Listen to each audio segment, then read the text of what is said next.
যাওয়া যাবে? বৃষ্টিটা আসলে ভালো হইতো। হ্যাঁ, ঠান্ডা করে দিত। রোদের কারণে কেউ শান্তি পাচ্ছে।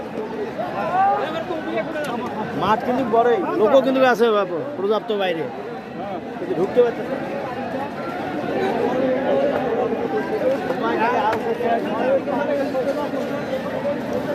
ওই যে মাঠের ওইদিকে রাস্তা আছে বলছে অনেকে।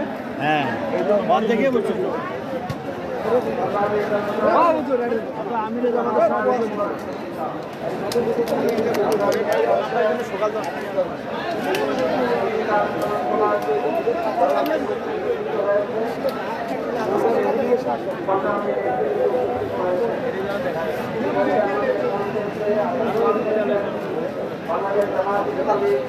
সহকারী সেক্রেটারি জেনারেল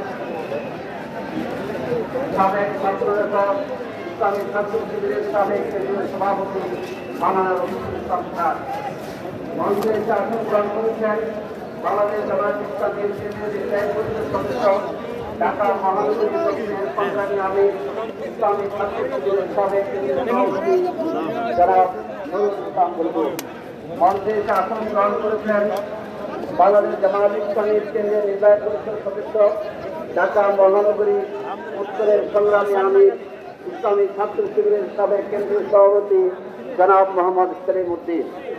কিছুক্ষণ পরে আসন গ্রহণ করবেন সম্মানিত আমির জামাত প্রধান বক্তা জনাব এটিএম আজহারুল ইসলাম, সম্মানিত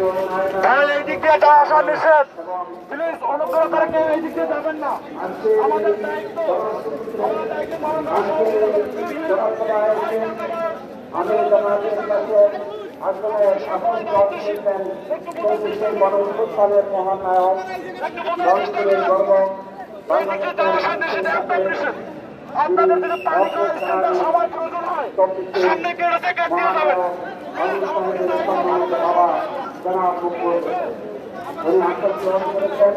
এবং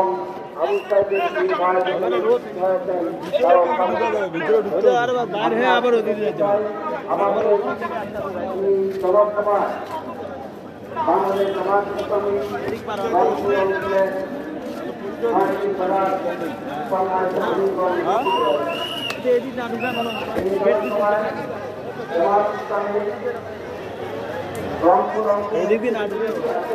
মানে একজন ঢুকলে আরেকজন শিখিয়ে নেবে।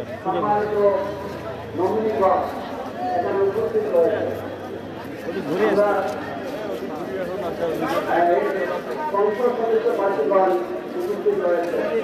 আমরা আমাদের সম্মানকে ব্যক্তিগতভাবে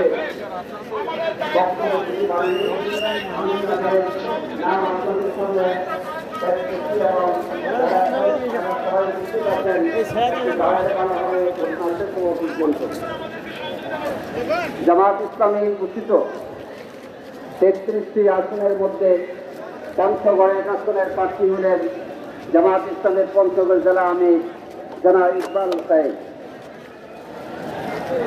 পঞ্চগড় ২ আসনের প্রার্থী হলেন জনাব শফিউল্লাহ শফি। সবাই সামনে একটা আসলে বলা হয়। ঠাকুরগাঁও ১ আসনের প্রার্থী হলেন জামাত ইসলামের রংপুর বিধানসভা অঞ্চলের ১ আসনের প্রার্থী হলেন ইসলামী ছাত্র শিবিরের সাবেক কেন্দ্রীয় সভাপতি জনাব দেলোয়ার হোসেন, যিনি বক্তব্য রেখেছেন। ঠাকুরগাঁও ২ আসনের প্রার্থী হলেন জামাত ইসলামের রংপুর দিনাজপুর অঞ্চলের ৩ সদস্য সাবেক জেলা আমির প্রখ্যাত আলেমদ্বীন মাওলানা আব্দুল হাকিম। ঠাকুরগাঁও ৩ আসনের প্রার্থী হলেন জামাত ইসলামের সংগ্রামী সাবেক উপজেলা vice chairman master Mizanur Rahman. আমার ভোটটা ভালো লাগে। দিনাজপুরে ১ আসন প্রার্থী সংসদ সদস্য প্রার্থী হলেন আমাদের প্রিয় ভাই